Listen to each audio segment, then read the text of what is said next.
तो इस वाले वीडियो में हम लोग देखेंगे यूपीएसआई में पूछे जाने वाली जो एक टॉपिक है उसमें मूल विधि, इसका हम लोग देखेंगे मूल विधि। ठीक है, तो मूल विधि और इसके बाद में हम लोग संविधान देख लेंगे, भारतीय संविधान भी पूछता है तो उसको भी देख लेंगे।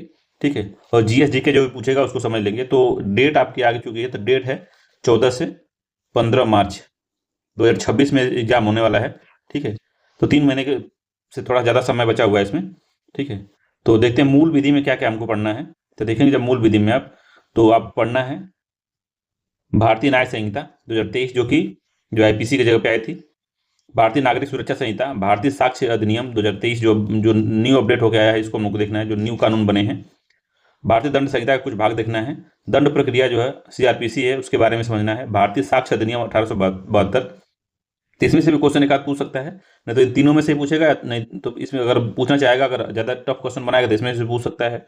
ठीक, महिला के संरक्षण संबंधित जो विविध जो प्रावधान है उसके बारे में, बच्चों के संरक्षण संबंधी जो विविध प्रावधान है उसको समझना है, SC/ST एक्ट जो है 1989 वाला उसको, मोटर वाहन अधिनियम 1988, पर्यावरण संरक्षण अधिनियम 1986, वन्य जीव संरक्षण अधिनियम WPA कहते हैं इसको, WPA 1972, मानवाधिकार संरक्षण अधिनियम 1993, सूचना का अधिकार जो है RTI जो है 2005, आयकर अधिनियम, भ्रष्टाचार निवारण अधिनियम। तो ये जो है इसको हम लोग देख लेंगे। तो रिवीजन पॉइंट ऑफ व्यू से अगर आपको देखना होगा तो इस वीडियो को देख लीजिएगा, मगर इसमें हम डिटेल में भी थोड़ा पढ़ा देंगे ताकि जो कॉन्सेप्ट है आपको वो सब क्लियर हो जाए। ठीक है, तो चलिए हम लोग सबसे पहले शुरू करते हैं भारतीय न्याय संहिता, जो पहला टॉपिक है इसका। ठीक है, तो यूपीएसआई में अच्छी मात्रा में इससे क्वेश्चन आते हैं। तो भारतीय न्याय संहिता जो 2023 में बनी है, ठीक है, किसकी जगह पे आई है ये? तो भारतीय न्याय संहिता 2023 जो है 160 साल जो पुराना कानून था हमारा, 160 साल पुराना कानून कौन था? तो भारतीय दंड संहिता जो आईपीसी थी, आईपीसी 1860 में जो लागू हुई थी या बनी थी, उसके जगह लेगा ये भारतीय न्याय संहिता। ठीक है, यह कानून जो है भारतीय न्याय संहिता के नाम से जाना जाता है, जो 1 जुलाई 2024 से को प्रभावी हो गया। तो 1 जुलाई पूछता है प्रभावी कब से हुआ था? 1 जुलाई 2024 से यह जो है प्रभावी हो गया है या इसको लागू कर दिया गया है। ठीक है, भारतीय दंड संहिता के स्थान पे जो हमारी भारतीय दंड संहिता थी, आईपीसी थी, उसकी जगह पे इसको लाया गया है। और धाराएं भी काफ़ी चेंज हो चुकी हैं, जो कि जो आईपीसी में जो धारा थी वो दूसरी धारा में भारतीय न्याय संहिता में उसको दोबारा से रीऑर्गेनाइज किया गया है। तो इसको समझते हैं। तो सबसे पहले भारतीय न्याय संहिता 2023 का परिचय समझ लीजिए, परिचय इसको जानना जरूरी है। 2023 का अधिनियम है संख्या 45। ठीक है, और भारत गणराज्य के 74वें वर्ष में संसद द्वारा निम्नलिखित रूप से इसको अधिनियमित किया गया है।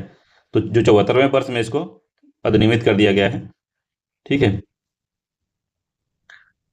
पूछ सकता है इसको कितने आज़ादी के कितने वर्ष बाद जिसको अधिनियमित किया गया था? तो 74 वर्ष बाद। ठीक है, और पूछ सकता है कितना साल पुराना जो कानून का जगह लिया था? 160 साल पुराना जो कानून था उसका जगह लिया है। आईपीसी जो बनी थी 1860 में बनी थी। ठीक है, लागू हुई थी।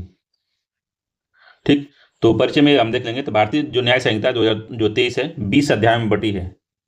ठीक है, इसके जो अध्याय हैं 20 अध्याय हैं, 20 अध्याय। ठीक, धारा इसमें कितनी है? तो 358 धाराएं हैं, 358 धाराएं हैं इसमें।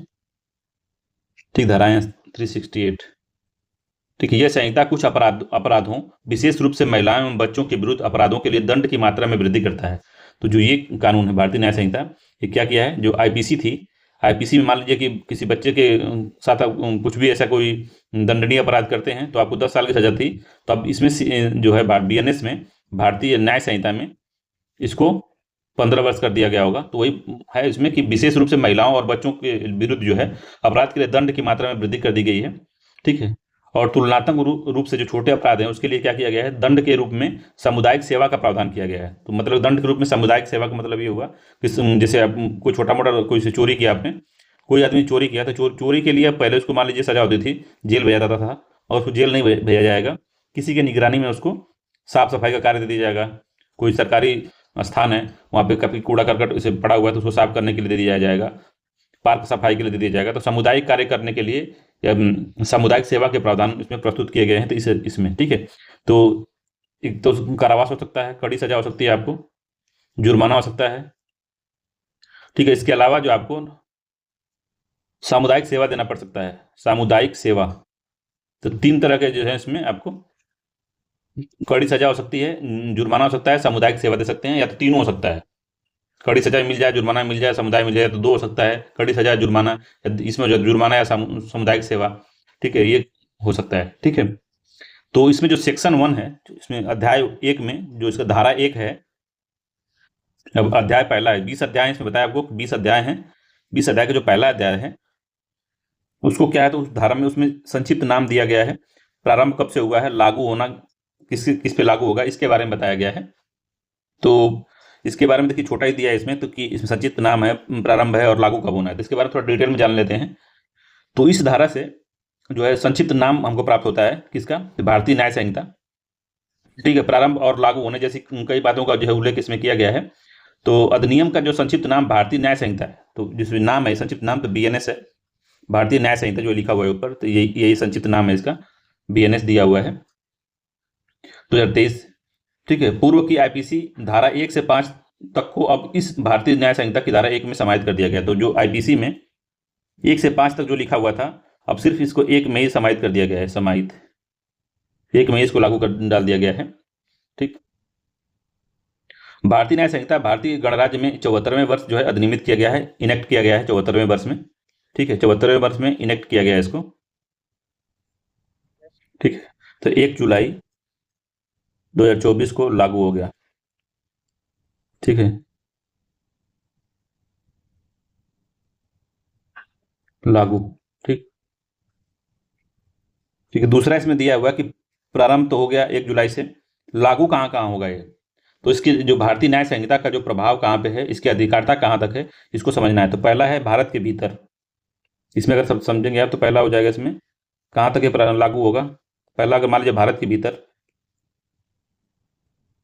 तो भारत के भीतर लागू होगा, तो भारत के भीतर कहाँ, तो देश में जो प्रत्येक व्यक्ति हैं, ये यानी भारतीय जो नागरिक हैं और भारत में रह रहे भी जो विदेशी नागरिक हैं, बीएनएस उस पर लागू होगा। तो भारत में जो भारत के नागरिक, खुद के भारत के नागरिक हैं, जो उसके सिटीजन हैं, सिटीजन के अलावा प्लस जो विदेशी भारत में रह रहे हैं, विदेशी जो भारत में रह रहे हैं, उन पे लागू होगा।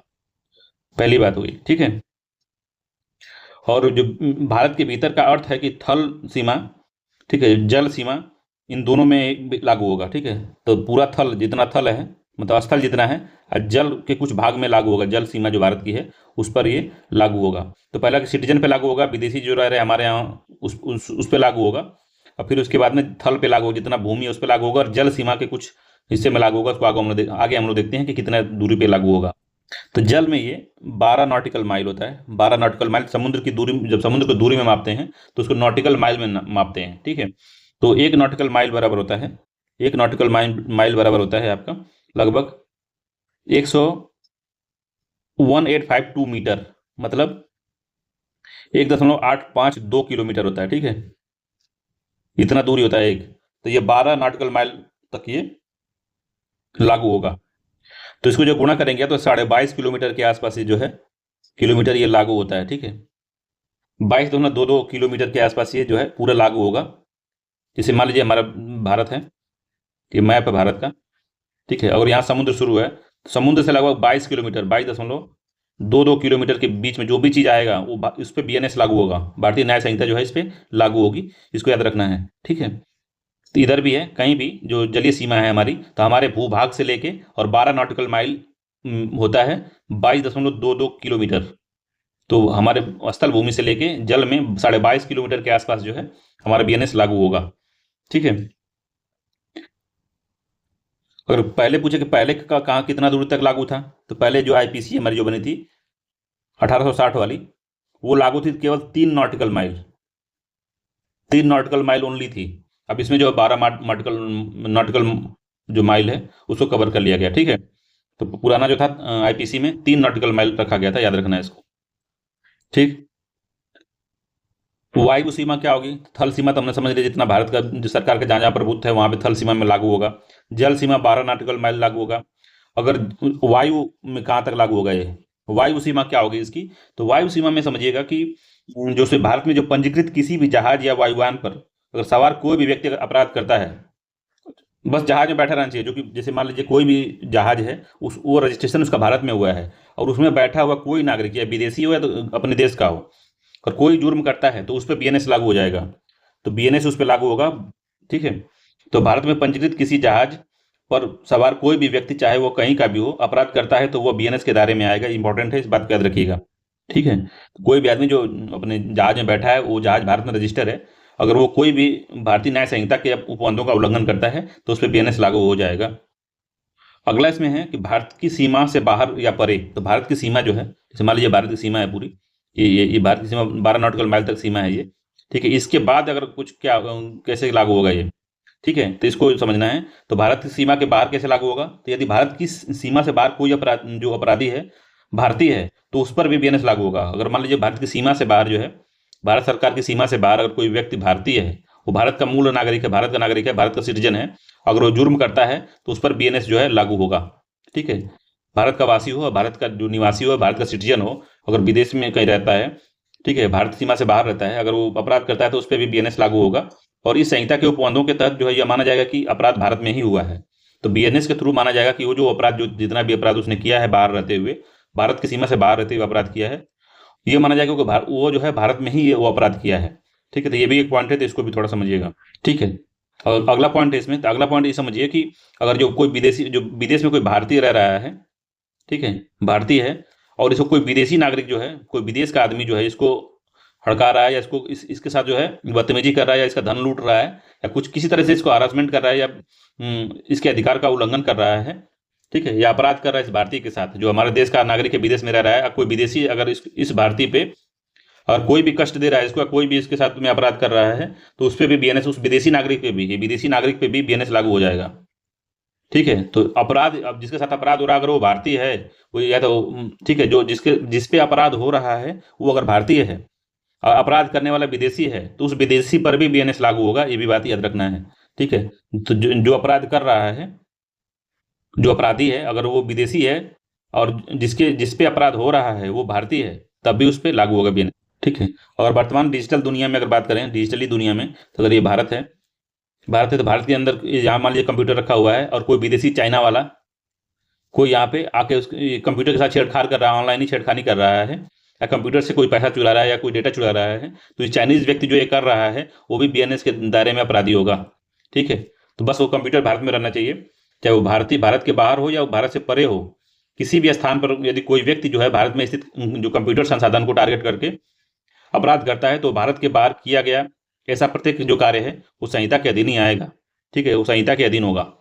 ठीक है, तो कहाँ लागू होगा ये तो समझ में आ गया। अब कहाँ ये लागू नहीं होगा उसको समझ लेते हैं, कहाँ लागू नहीं होगा, लागू कहाँ नहीं होगा ये, तो कहाँ नहीं होगा भाई लागू, तो किसी स्थान या जो कोई ऐसा स्थान, विशेष स्थान हो जहाँ पे स्थानीय कानून बनाया गया हो, जैसे मान लीजिए कोई जनजाति है, जनजातियों का अस्थायी कानून बना हुआ है, कोई उसी से ही वो ऑपरेट होते हैं, वहां पे अगर कोई अपराध होता है तो वो बीएनएस के दायरे में नहीं आ सकता है, नहीं, वहां पे संहिता लागू नहीं होगी। अगला है कि मगर मान लीजिए कोई ऐसा कानून जो भारत सरकार के अधिकारियों को दंडित करने के लिए बनाया गया, जैसे मान लीजिए कि हमारे जो सेना है, सेना का स्पेशल कोर्ट मार्शल कानून है, अगर सेना का कोई भी जो अधिकारी है या फिर कोई भी उसका कर्मचारी कोई भी कृत्य करता है जो कि सेना के जो कोड ऑफ कंडक्ट के बाहर है, तो कोर्ट मार्शल उसको कर दिया जाएगा। ठीक है, तो ये जो कार्य जो कृत्य किया है सेना का अधिकारी या सेना का कोई जवान, तो उस कृत्य पे बीएनएस लागू नहीं होगा, क्योंकि उसके लिए अलग से कानून बना हुआ है आपका, कौन सा, कोर्ट मार्शल का कानून या सैनिक का कानून अलग से बना हुआ है, तो वहां पे जो है बीएनएस लागू नहीं होगा। जिसमें आर्मी एयरफोर्स के कर्मचारियों को दंडित करने के लिए बनाई गई जो विधियां हैं वहां पर ये लागू नहीं होगा। ठीक है, ठीक, इसके अलावा जो भारत के भीतर जो है कुछ व्यक्ति ऐसे हैं जिन पे बीएनएस लागू नहीं होगा, या उनको जो है अभियोजन चलाने से रोका गया है। कौन कौन है, तो भारत के राष्ट्रपति या राज्यपाल, यह छूट भारतीय संविधान के अनुच्छेद 371 के तहत दी गई है, समझ लीजिए। तो बीएनएस लागू नहीं होगा कहाँ पे, तो हमारे जो राज्यपाल हैं, राष्ट्रपति हो गए, राज्यपाल हो गए, तो उनको 361 में छूट मिली हुई है, तो इस हिसाब से जो है राज्यपाल पे और राष्ट्रपति पे छूट है, संविधान में ही दिया गया है। ठीक है, दूसरा इसमें जो है किस पे लागू नहीं होगा, और तो विदेशी संप्रभु अर्थात किसी देश का जो प्रधानमंत्री या राष्ट्रपति है उस पर लागू नहीं होगा बीएनएस। किसी देश का राष्ट्रपति हो या प्रधानमंत्री उस पर लागू नहीं होगा, और या फिर किसी देश का राजदूत हमारे देश में रहता हो, किसी अन्य देश का जो राजनयिक है या राजदूत है हमारे यहाँ रहता है, तो उस पर लागू नहीं होगा। ठीक है, तो यहाँ पे ये जो चीजें हैं वो लागू नहीं होंगी। तो ये बेसिक था कि कहाँ पे लागू होगा, ये कहाँ लागू होना है, इसको कहाँ नहीं लागू होना, प्रारंभ कब हुआ है, संक्षिप्त नाम हमने इसको देख लिया है। ठीक है, तो ये पूरा जो है हमने इसके बारे में समझा। अगला इसमें जो दिया है दूसरी जो है कि धारा 2 जो दिया है उसमें परिभाषाएं दी गई हैं। कि धारा 2 में परिभाषाएं क्या है। तो धारा 2 जो है कई सब धारा में है। तो जो धारा 2 है इसकी 1 2 3 4 करते हुए लगभग 35-36 धाराएं हैं इसमें। ठीक है, 35-36-37 तक धाराएं हैं। तो सब धाराओं का अलग अलग चीज़ें इसमें दी गई है। ठीक है, कि किस धारा में क्या क्या बताया गया है, तो उसको समझते हैं। तो जो धारा 2 है उसमें देखिए क्या दिया है। तो धारा 2 में सबसे पहले परिभाषा दी गई है। धारा 2(1) में लिखा गया है कार्य और एक्ट की परिभाषा धारा 2 में दी गई है। ठीक है, तो कार्य कैसे करेगा ये और उसकी परिभाषा क्या है उसके बारे में बताया गया है। और धारा 2 का सब भाग 2 जो है उसमें बताया गया जीव जंतु की परिभाषा दी गई है। ठीक है, तो जीव जंतु की परिभाषा मतलब मानव के अलावा कोई भी जीवित प्राणी जो है उसकी परिभाषा दी गई है। बताया गया जीव जंतु परिभाषा में कि मानव जो है, मानव के अलावा जीवित प्राणी जो है वो जो है जीव जंतु की श्रेणी में आएगा, मानव के अलावा। ठीक है, तो 2(2) में लिखा गया है। 2(3) धारा 2(3) में लिखा गया है। 2 सब क्लॉज 3 में लिखा गया है बालक, मतलब 18 वर्ष से कम आयु का जो कोई व्यक्ति में व्यक्ति अगर लिखता है तो ये व्यक्ति जो है व्यापक शब्द है। इसमें जो है महिला या मतलब मेल और फीमेल दोनों आ जाएगा इसमें। ठीक है, व्यक्ति में मेल और फीमेल दोनों आता है। तो 18 वर्ष से कम आयु का व्यक्ति है या महिला या मेल या फीमेल है वो जो है बालक की श्रेणी में आएगा, या नाबालक उसको नाबालिग कहा जाएगा उसको। ठीक है, ये बात है। तो बीएनएस में जो है बालक की जो नई परिभाषा में शामिल किया गया इसमें। तो आईपीसी में ये अलग थी, ये परिभाषा 18 साल से कम थी, मगर इसमें 18 साल तक बताया गया है। 18 साल से कम आयु का जो व्यक्ति है वो जो है बालक कहा जाएगा। ठीक है, अगला धारा 2 जो है कूटकरण है। कूटकरण या इसको इंग्लिश में काउंटर फेट कहते हैं। ठीक है, कूटकरण या काउंटर फीट। काउंटर फीट मतलब होता है कि नकल करना, धोखाधड़ी के आधार से एक वस्तु का नकल कर लेना। जैसे कि मान लीजिए अभी देखे होंगे न्यूज में था कि वीडियो वायरल हो गया था, जैसे कि जो हमारा सर्वे ऑयल है या जो तेल जो है मोबिल जो बनाती है कंपनियां मोबिल, तो हरियाणा में पकड़ा गया कि मोबिल बनाने की फेक कंपनी है बस उस कंपनी का। जैसे मान लीजिए इंडियन ऑयल का मोबिल है, मोबिल मतलब इंजन में जो लुब्रिकेंट डाला जाता है लुब्रिकेंट, वो जो है इंडियन ऑयल का बना हुआ है। तो उसका इंडियन ऑयल का स्टिकर और खुद उसका डब्बा जो है एक लोकल डब्बा था, उसमें उसका बस स्टिकर चिपका के और उसमें जो है 2 नंबर का सप्लाई कर रहे थे सब इन जो लुब्रिकेंट था या मोबिल था। तो वो सब क्या है, तो नकल से जो बनाई गई दूसरी वस्तु जो है वो कूटकरण कहलाती है। जैसे अभी देखेंगे नाइकी का जो जूता आता है, इस तरह देखेंगे आपको 20,000 8,000 10,000 25,000 30,000 इस तरह का रनिंग शूज मिलता है इसका, मगर उसी की 2 कॉपी जो है आपको रोड पे मिल जाएगा। रोड पे मिल जाएगा, उसका नाम उसका जो नाइकी की जगह निकी लिखा हुआ था इस तरह से लिखा रहेगा, मगर सेम वैसे ही रहेगा वो। तो नकल करके दूसरी वस्तु जो है बनाने का कूटीकरण उसको कहते हैं। पहले आईपीसी की धारा 28 में थी, 28 में थी, मगर अभी जो था इसमें 2 सब क्लास 4 में कूटकरण या काउंटर फीट जो है इसको शामिल किया गया है। धोखाधड़ी करने के आशय से एक वस्तु की नकल करके दूसरी वस्तु बनाना वो आपका काउंटर फीट कहलाता है। जैसे काउंटर फीट जो नोट होता है, जैसे नोट सबसे अच्छा एग्जाम्पल तो नोट है, जो जाली नोट होते हैं वो काउंटर फीट करेंसी ही होती है, वो जो जाली नोट होते हैं। ठीक है, तो जाली नोट भी इसी के अंतर्गत आता है। ठीक है, अगला है 2(5) में न्यायालय की परिभाषा दी गई है, जो कि आईपीसी की जो आईपीसी था उसमें सेक्शन 20 में बताया गया था कि न्यायालय क्या है। ठीक है, तो न्यायालय की परिभाषा दी गई है। ठीक है, तो पूछेगा कभी कि न्यायालय की परिभाषा किस सेक्शन में दी गई है, तो सेक्शन 2(5) में, सेक्शन 2 क्लॉज 5 में ये दी गई है कि धारा 2 सब क्लॉज 5 में न्यायालय की परिभाषा दी गई है। पहले परिभाषा आईपीसी की धारा 20 में थी। 2 सब क्लॉज 6 में क्या लिखा हुआ है, तो मृत्यु की परिभाषा दी गई है, जिसमें मानव मृत्यु के बारे में बताया कि यहाँ पे जो मृत्यु है, मरना किसे कहते हैं उसको परिभाषित किया गया है। तो यहाँ जो है मृत्यु से अर्थ है कि मानव की मृत्यु से है, तो ओनली जो है ह्यूमन के डेथ होने की का डेफिनेशन जो है इसमें दी गई है 2 सब क्लॉज 6 में।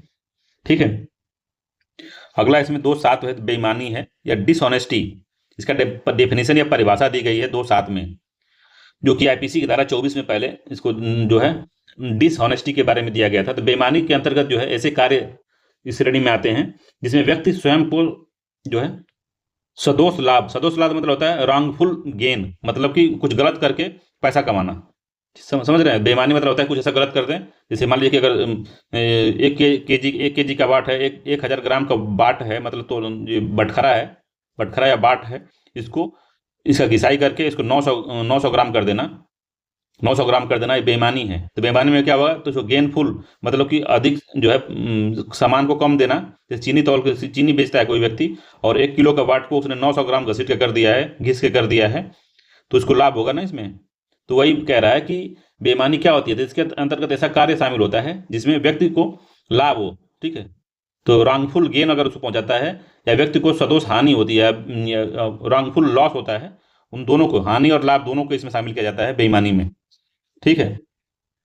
अगला जो इसमें 2.8 जो है, इसमें दस्तावेज या डॉक्यूमेंट्स के बारे में बताया गया, जो कि आईपीसी की धारा 29 में पहले था। बीएनएस में 2 सब क्लॉज 8 में दस्तावेज को डाला गया है, जिसको डॉक्यूमेंट कहते हैं, और आईपीसी में ये कहाँ था, तो 29 में था ये डॉक्यूमेंट, ठीक है। तो दस्तावेज की परिभाषा दी गई है इसमें 2 सब क्लॉज 8 में, जिसमें बताया गया कि किसी भी पदार्थ या पर अक्षरों, अंकों या चिन्हों द्वारा इनमें से एक भी जो इस एक से अधिक माध्यमों द्वारा जो वर्णित या अभिव्यक्त की गई कोई भी दस्तावेज जो है वो दस्तावेज कहलाता है। या तो कुछ लिखा हो, जैसे दस्तावेज मतलब क्या है देखे होंगे, कोई भी चीज़ है, कागज है, ताम्रपत्र है, कुछ भी जहाँ पे कुछ लिखा गया है, ठीक है, अंक में लिखा हो सकता है, वो चिन्हों में वर्णित किया जा सकता है उसको, ठीक है, चिन्हों द्वारा, अंकों द्वारा, अक्षरों द्वारा कुछ भी लिखा गया है, तो वो जो डॉक्यूमेंट कहलाता है। दस्तावेज में इलेक्ट्रॉनिक मीडिया का जो भी कोई हो गया, डिजिटल रूप में हो सकता है दस्तावेज, इलेक्ट्रॉनिक मीडिया या ईमेल के रूप में हो सकता है, डिजिटली रूप में हो सकता है, न्यायालय के समक्ष अगर प्रस्तुत किया जाता है तो उसको हम डॉक्यूमेंट कहते हैं, ठीक है। दस्तावेज में शामिल और चीज़ें हैं, जिसमें कॉन्ट्रैक्ट है, किसी ने संविदा किया है तो उस पर साइन किया है, जैसे कॉन्ट्रैक्ट पे साइन किया कि रोड बनाना है, रोड के कॉन्ट्रैक्ट पे कि हम 2 किलोमीटर रोड बनाएंगे, उसने 1.5 किलोमीटर बनाया, तो जो कॉन्ट्रैक्ट साइन किया है रोड बनाने का, वो भी डॉक्यूमेंट में आएगा। बैंकर द्वारा या बैंक द्वारा दिया गया चेक होता है, वो भी आता है उसमें। पावर ऑफ अटॉर्नी भी आपका डॉक्यूमेंट में आएगी। पावर ऑफ अटॉर्नी मतलब कोई व्यक्ति जो है अपना पावर जो है दूसरे व्यक्ति को ट्रांसफर करता है, तो पावर ऑफ अटॉर्नी पे साइन करके वो करता है, जिसको पावर ऑफ अटॉर्नी को मुख्तारनामा कहते हैं, मुख्तारनामा। तो मुख्तारनामा कहते हैं पावर ऑफ अटॉर्नी, ठीक है। कोई मानचित्र या योजना जिसके उपयोग से साक्ष्य के रूप में उसको प्रस्तुत किया जा सकता है, उसको भी डॉक्यूमेंट की श्रेणी में लाते हैं, ठीक है। कोई निर्देश हो गया, कोई अनुदेश हो गया, ये सब भी दस्तावेज में आता है। तो दस्तावेज से संबंधित जो महत्वपूर्ण केस हुआ था सुप्रीम कोर्ट में, तो उसमें से पूछ सकता है दस्तावेज के बारे में। 2 केस हुए थे, एक श्यामचरण वर्सेस एसडीएम केस हुआ था। इसमें करेंसी नोट को दस्तावेज के रूप में शामिल किया गया था। इसमें करेंसी नोट को कहा गया था, करेंसी नोट जो है ये भी दस्तावेज होगा, ठीक है। दूसरा इसमें केस हुआ था बोरैया बोरैया वर्सेस कर्नाटक राज्य के बीच में केस हुआ था। इसमें पोस्टमार्टम रिपोर्ट को जो है दस्तावेज माना गया। तो पोस्टमार्टम रिपोर्ट भी डॉक्यूमेंट कहलाएगी, ये इसमें बताया गया है, ठीक है। तो ये सब डॉक्यूमेंट के बारे में धारा 2 सब क्लॉज 8 में बताया गया है, इसको याद रखने की जरूरत है, ठीक है। अगली धारा है 2 सब क्लॉज 9। तो 2 सब क्लॉज 9 में क्या बताया गया है, 9 है, कपट पूर्वक या फ्रॉडुलेंटली कहते हैं इसको, फ्रॉडुलेंटली या कपट पूर्वक। तो कपट पूर्वक यानी कपट करने से ऐसा कोई कार्य ऐसा किया गया जिसमें कपट शामिल है, चोरी शामिल है थोड़ा, तो वो जो है 2 सब क्लॉज 9 में आएगा। तो कपट का मतलब एक बार ऐसा समझा था जैसे झूठ बोलना, धोखाधड़ी या छुपा के झूठ बोलना या धोखा देते हुए झूठ बोलना, तो वो जो आता है कपट में आता है। तो कपट जो था इस आईपीसी की धारा 25 में शामिल था। आईपीसी की धारा 25 में कपट को शामिल किया गया था, कपट ये आता है, ठीक है। 2 सब क्लास 10 में लिंग की परिभाषा दी गई है कि मेल है, फीमेल है या ट्रांसजेंडर है।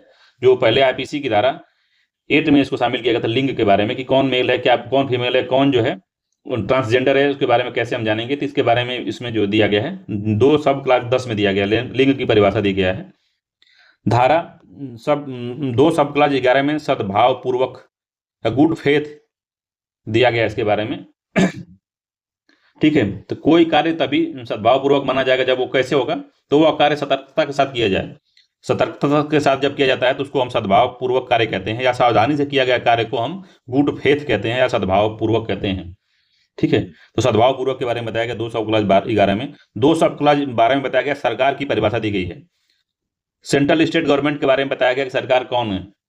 तो अब देखेंगे, संविधान पढ़े होंगे थोड़ा सा भी, आप पॉलिटी पढ़े होंगे, तो पॉलिटी में भी जो आर्टिकल 12 है उसमें भी दिया गया है सरकार के बारे में कि गवर्नमेंट कौन होगा, ठीक है।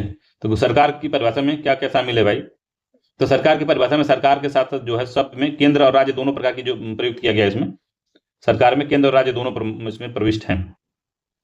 ठीक, अगला धारा 13, तो अपराधी को आश्रय देना धारा 13 में शामिल है कि अपराधी को आश्रय देना भी अपराधी होगा। ठीक है, तो अपराधी को आश्रय देना या संश्रय देना या हार्बर देना, उसको रहने के लिए जगह देना, शरण देना, क्या कहलाता है? उसको धारा 2 सब क्लास 13 में डिफाइन किया गया है। शरण देना, भोजन देना या पानी देना, गोला बारूद मुहैया कराना या पकड़े जाने से बचाना, ये सब जो है किसमें शामिल है? तो आश्रय में शामिल है या हार्बर में शामिल है। ठीक है, पति और पत्नी जो संश्रय देने के दोषी नहीं माने जाते, तो इसमें एक अपवाद जोड़ा गया कि जो पति और पत्नी है, पति और पत्नी एक दूसरे को संशय दे सकते हैं, एक दूसरे को छुपा सकते हैं, वो उसमें दोषी नहीं माना जाएगा उनको, पति और पत्नी को। ठीक है, अगला 2.14 है, 2 सब क्लास 14, तो क्षति या इंजरी के बारे में बताया गया है। इंजरी को परिभाषित किया गया कि क्षति क्या हो सकती है। इंजरी, तो शारीरिक इंजरी क्षति हो सकती है, मानसिक क्षति हो सकती है, ख्याति संबंधी, मतलब कि आपके रेपुटेशन पे कोई दाग लग गया, रेपुटेशन पे तो भी आपकी क्षति है। संपत्ति संबंधी क्षति, मतलब आपकी गाड़ी को जला दिया गया है, गाड़ी तोड़फोड़ हो गई है, घर को किसी ने फोड़ दिया है, किसी ने आके काली पोत दी है, संपत्ति को नुकसान आपके पहुंचा दिया है, तो वो भी शामिल है इसमें। ख्याति मतलब आपके नाम को कोई खराब कर रहा है, वो भी। मानसिक रूप से आपको कोई प्रताड़ित कर रहा है, वो भी इंजरी में आता है। और शारीरिक रूप से अगर कोई परेशान, आप जो है फिजिकली आपको हरासमेंट कर रहा है, तो वो भी इंजरी में आ गया, क्षति में आता है। ठीक है, तो ये डिफिनेशन दी गई है इसमें। अगला जो इसमें 2.16, तो उसमें जज की परिभाषा या जो न्यायाधीश है उसकी परिभाषा दी गई है। ठीक है, 2 क्लास 17 में जीवन की परिभाषा दी गई कि जीवन की परिभाषा क्या है। तो यहाँ जीवन से आशा जो है मानव जीवन से है, तो मानव जीवन से है, तो जीवन की अगर बारे में कोई बात हो रही है तो इसका मतलब है कि मानव जीवन के बारे में बात कर रहा है। तो यहाँ परिभाषा दी गई है। 2.18 में लोकल जो लॉज हैं, जो लोकल कानून है, उसके बारे में बताया गया। स्थानिक विधि या लोकल लॉ से संबंधित होता है इसमें। तो स्थानीय विधि में जो किसी क्षेत्र, विशेष क्षेत्र में लागू हो, जैसे हमने बताया था कि जनजातीय क्षेत्र में जो कानून लागू हैं वो हो गए, और ऐसे कानून समाज के लिए आवश्यक मुद्दों पर बनाए जाते हैं। लोकल कानून जो होते हैं, जैसे मान लीजिए लोकल कानून क्या है, किसी जो जनजाति है उसके किसी कोई ऐसा जो परंपरा है उसको संरक्षण कर देना है हमको, तो संरक्षण देने के लिए हम जो है लोकल लॉज बनाते हैं। और देखे होंगे तो इनर लाइन परमिट पढ़े होंगे आप, inner line permit. Inner line permit क्या होता है कि कोई जो रिस्ट्रिक्टेड एरिया होता है उसमें आप, जैसे हम ही हैं, भारत के नागरिक हैं, अगर इस रिस्ट्रिक्टेड एरिया, जैसे मान लीजिए असम के किसी जनजातीय क्षेत्र में हम जाना चाहते हैं, तो हमको असम सरकार से पहले इनर लाइन परमिट जो है हमको जारी करवाना पड़ेगा कि हम 10 दिन के लिए घूमने जा रहे हैं और हम ये वस्तु लेके जा रहे हैं। हम अगर कोई भी गलत कार्य करते पाए जाएंगे तो हम सजा के जो है पात्र होंगे। तो सब पूरा लिखा होता है उसमें, कितने दिन आपको जाना है, कैसे क्या करना है, आप कौन है, आपके बारे में पूरी डिटेल जाननी होती है। तो इनर लाइन परमिट होता है। ठीक है, तो ये भी लोकल लॉ होता है। तो उसी लोकल लॉ के बारे में बताएगा 2 सब क्लॉज 18। 2 सब क्लॉज 19 बताता है पुरुष की परिभाषा। तो पुरुष की परिभाषा क्या है? तो 18 वर्ष से अधिक जो मेल है, कि वो 18 से अधिक किसी भी आयु में हो, उसको पुरुष की परिभाषा में उसको शामिल किया जाएगा। तो 18 से अधिक कितने भी आयु का हो तो पुरुष की परिभाषा में उसको शामिल कर लिया जाएगा। 220 दो सब क्लॉज 20 में क्या बताया गया है? तो माह एवं वर्ष के बारे में बताया गया है कि कब हम किसको एक माह कहेंगे, किसको हम एक वर्ष कहेंगे। तो ग्रिगोरियन जो कैलेंडर है, जिसको हम 1882 से जो है आया था, इस 1882 से अपनाया जा रहा है ये दुनिया में। तो ग्रिगोरियन कैलेंडर में जो माह होता है, जो वर्ष होता है, उसको ही शामिल किया गया है इसमें। ठीक है, याद रखना है इसको। अगला है 2 सब क्लॉज 21। तो इसमें चल संपत्ति या मूवेबल जो प्रॉपर्टी होती है, जैसे चल संपत्ति में क्या है, आपके जैसे कार है, यहाँ से वहाँ जा सकती है।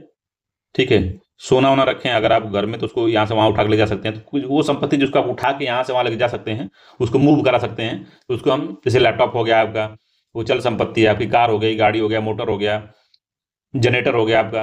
अब अगर कोई इस तरह से बिजनेस कर रहे हैं, तो उस तरह की बिजनेस में जो भी चीज़ें आप कहीं ले जाके डिप्लॉय करते हैं, फिर उसके बाद उठा के लेके आते हैं। जैसे अभी कुंभ, इलाहाबाद में रहते होंगे तो कुंभ का जब मेला लगा था, तो उसमें जितनी भी वहाँ पे रैन बसेरा वाली चीज़ें आई थी, वो मूवेबल प्रॉपर्टी हैं। जो भी कंपनी है वो जो है अपना जो टेंट सेंट जो भी लगाएगी वो, तो वो जो उसका है वो मूवेबल प्रॉपर्टी में आता है। तो मूवेबल मतलब चल संपत्ति, मतलब जो यहाँ से वहाँ तक शिफ्ट किया जा सके, तो चल संपत्ति। तो 2 सब क्लॉज 21 में इसको बताया गया है।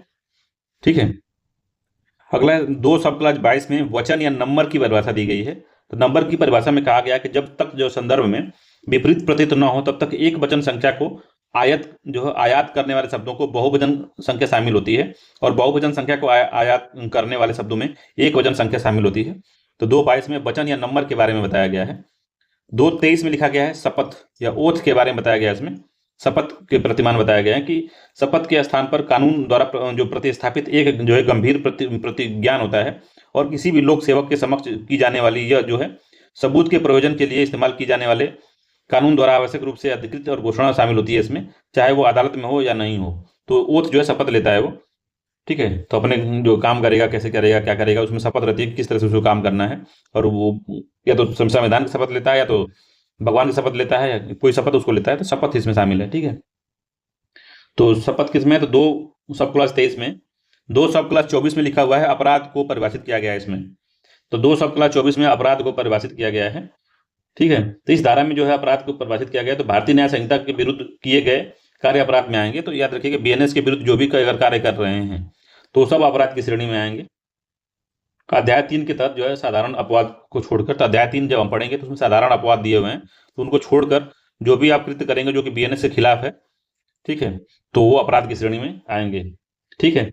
किसी कार्य को अपराध माने जाने की जो आवश्यक तत्व होते हैं वो क्या होते हैं? तो किसी भी कार्य को हम अपराध मानेंगे कब? तो कोई कृत्य मानव द्वारा किए जाना होना चाहिए। तो जो काम हुआ है वो केवल मानव द्वारा हुआ जाना चाहिए, तभी वो अपराध की श्रेणी में आएगा। कोई अगर जानवर किया है तो अपराध की श्रेणी में नहीं आएगा, कोई पागल किया है तो अपराध की श्रेणी में नहीं आएगा। और जो भी अपराध हुआ है, जो भी व्यक्ति जो अपराधी है उसकी मन स्थिति होनी चाहिए, मतलब कि बैड इंटेंशन होना चाहिए वो काम करने के लिए। बैड इंटेंशन, मन स्थिति होनी चाहिए, बैड इंटेंशन होना चाहिए उसको। कोई भी कार्य कर रहा है तो बैड इंटेंशन उस व्यक्ति का होना चाहिए, ठीक है। तो जो अपराध करने वाला हो वो केवल व्यक्ति होगा, मानव होगा, तभी वो अपराध माना जाएगा। कोई जानवर होगा, कोई पागल आदमी होगा, कोई उतर होगा तो उसको ध्यान नहीं दिया जाएगा, ठीक है। और वो जो कृत्य किया है, जो अपराध हम मान रहे हैं, वो बैड इंटेंशन से किया गया होना चाहिए, तभी उसको हम अपराध मानेंगे, ठीक है।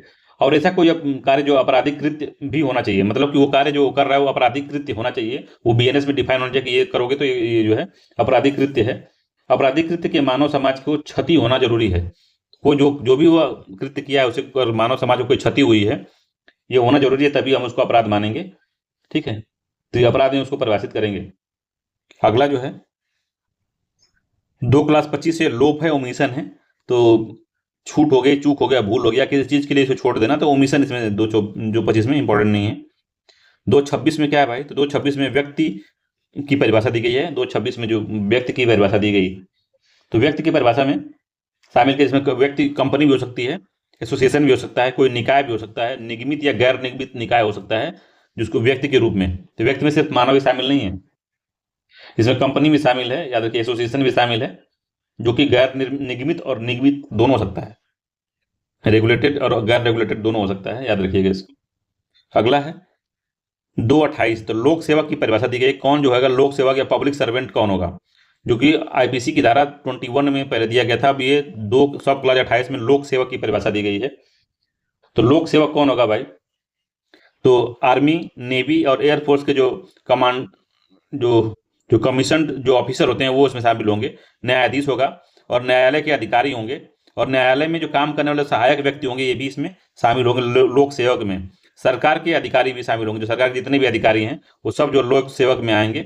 निर्वाचक नामावली तैयार करने वाले जो अधिकारी हैं वो भी जो है लोक सेवक की श्रेणी में आएंगे, ठीक है। इसके अलावा जो है प्रत्येक वह व्यक्ति जो चुनाव या चुनाव के किसी भाग को संचालित करने में लगा है, जैसे नगर पालिका आयुक्त, मुख्यमंत्री, कोतवाल, थाना अधिकारी, अध्यापक आदि जो है लोकतंत्र के अंतर्गत जो है लोक सेवक के अंतर्गत शामिल हैं, जो कि एग्जाम मतलब जो निर्वाचन कराने में शामिल हैं। जो वर्तमान में जो निर्वाचन बिहार में हुआ था, जितने लोग उसमें शामिल थे वो टीचर हो गए, मुख्यमंत्री हो गए, कोतवाल हो गए, थाना हो गया, अधिकारी हो गए, नगर पालिका आयुक्त हो गए, सभी लोग जो है लोक सेवक में आएंगे, ठीक है। इसके अलावा प्रत्येक जो मध्यस्थ जो किसी मामले में रिपोर्ट देने के लिए नियुक्त किया गया है, ऐसे व्यक्ति कोई न्यायालय या किसी लोक प्राधिकारी द्वारा जो नियुक्त किया गया हो वो व्यक्ति भी आपका लोक सेवक में आएगा। कौन लोक सेवक नहीं है, कौन जो है लोक सेवक नहीं है, इसमें बीएनएस में इसको डिफाइन किया गया है। जिसमें विधानसभा के सदस्य आएंगे, जो विधानसभा है, विधानसभा के सदस्य जो हैं वो लोक सेवक नहीं होंगे। और आर्मी में जो जूनियर कमीशन ऑफिसर जो होते हैं वो जो है लोक सेवक में नहीं आएंगे। जेसीओ जिनको कहते हैं, जेसीओ जो होते हैं जूनियर कमीशन ऑफिसर जो होते हैं ये इसमें नहीं आते।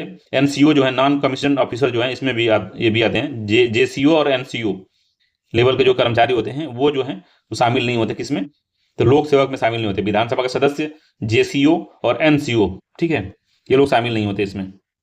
तो पूछ सकता है आपको लोक सेवक में क्या, एक ऑप्शन दे देगा आपको कि विधानसभा के सदस्य शामिल हैं, तो भाई विधानसभा के सदस्य जो है लोक सेवक में शामिल नहीं है। ठीक है, अगला जो है 2 सब क्लास 30 में बताया गया कि विशेष विधि की परिभाषा दी गई कि विशेष विधि क्या होगी। तो विशेष विधि को परिभाषित किया गया 2 सब क्लास 30 में। इसमें बताया गया कि विशेष विधि वह होती है जो किसी विशिष्ट नियमों को लागू करती है, और ठीक है, जो किसी विशिष्ट नियमों को लागू करेगी उसको हम विशेष विधि कहते हैं। जैसे कि मान लीजिए अफीम से संबंधित कोई कानून बन गया है, ठीक है, मवेशी अतिसार या कैटल जो ट्रांसपास होता है, जो कैटल को एक जगह से दूसरे जगह ले जाते हैं, कैटल मतलब जानवर होता है, पालतू जानवर होता है, उसको एक जानवर से एक जगह से दूसरी जगह ट्रांसपोर्ट करते हैं, उसके लिए कोई कानून। रेलवे तथा जुए से संबंधित कोई जो नियम हो गया, अभी जो नियम निकाला गया था, जो ड्रीम 11 वगैरह जो बैन हुआ है, वो सब जो है विशेष विधि के अंतर्गत ये शामिल होता है। ठीक है, अगला है मूल्यवान प्रतिभूति या वैल्यूएबल सिक्योरिटीज क्या होंगे, जिसमें दस्तावेज शामिल हो सकता है। दस्तावेज हो जाएगा जो किसी कानूनी अधिकार को सृजित करता है। ठीक है, ये सब जो है दस्तावेज जो है मूल्यवान प्रतिभूति में आ जाएगा। 232 में जलपान या टोमेमस की परिभाषा दी गई है। ठीक है, तो जलयान मतलब होता है कि जो मानव की कोई ऐसी प्रॉपर्टी है, ठीक है, मानव या संपत्ति के पानी द्वारा परिवहन के लिए बनाई गई कोई चीज है, पानी के परिवहन से, पानी परिवहन संबंधित, तो उसके बारे में जो बताया गया है इसमें जलपान या टोमेमस कहा जाता है उसको। ठीक है, तो जहाज का अर्थ इसमें है, जो कि जलयान लिखा है, जहाज का इसमें अर्थ यही लिखा हुआ है कि अर्थ है कि मानव या संपत्ति के पानी द्वारा परिवहन के लिए बनाई गई कोई चीज है, उसको आर्टिकल धारा जो है 232 में वो शामिल है। 234 में क्या शामिल है, 234 में शामिल है वसीयत को परिभाषित किया गया। जो वसीयत होती है, आईपीसी की धारा पहले 31 में थी, उसको वसीयत को परिभाषित किया गया है किसमें, तो 234 में, धारा 2 सब क्लास 34 में वसीयत को परिभाषित किया गया, पहले और आईपीसी 31 में शामिल था। 235 में महिला को परिभाषित किया गया है। ठीक है, तो 18 वर्ष से जो अधिक हैं, उसके बाद चाहे 18 वर्ष से चाहे जितने अधिक उम्र की हों, ये महिला की श्रेणी में आएंगी। 2 सब क्लास 36 में सदोष लाभ या अभिलाभ या रॉन्गफुल गेन, जो हमें बताया था रॉन्गफुल गेन कैसे है कि 1 केजी चीनी 1 केजी के बाट को 900 ग्राम का अगर बना दिया गया है तो वेलफुल गेन हो गया है। अगर आदमी बेचता है, सिर्फ अगर बेचता है, चीनी सिर्फ बेचता है ये, तो हर 1 केजी में 100 ग्राम का फायदा हो रहा है। ठीक है, तो ये रॉन्गफुल गेन कर रहा है, तो ये सदोष में आता है, जो 236 में शामिल है। सदोष हानि जो होती है, सदोष हानि किसको हो गई, जो खरीद रहा है, जिसने खरीदा है उसको सदोष हानि हो गई। ठीक है, तो सदोष हानि वही है। तो यहां तक इसमें बताया गया है 237 तक, जब कोई व्यक्ति जो है गैर कानूनी ढंग से संपत्ति को हानि पहुंचाता है, उसको सदोष हानि इसमें कहते हैं। यह संपत्ति का वैध हकदार होता है। तो अगर आप 10 रुपये कीजिए, अगर कोई भी आम है, आप 1 केजी आपको मिलना चाहिए, वैधानिक है कि आपको 1 केजी मिलना चाहिए, मगर वो बाट में उसने कमी किया तो 900 ग्राम ही मिलेगा आपको, जो दे रहा है, तो आप अधिकारी हैं, सदोष उसमें हानि हो रही है आपको, तो इसके आप संपत्ति के वैध अधिकारी हैं। आप इसको जाके न्यायालय में या कहीं भी इस पे मुकदमा कर सकते हैं, जो आपको सदोष हानि पहुंचा रहा है। ठीक है, तो ये पूरा जो है 2 था इसमें, जिसमें जो धारा 2 थी, धारा 2 में इतना सब शामिल था। अब इसमें अगला है धारा 3, अध्याय 1 का जो है धारा 3 है साधारण स्पष्टीकरण, जिसको हम कहते हैं जनरल एक्सप्लेनेशन।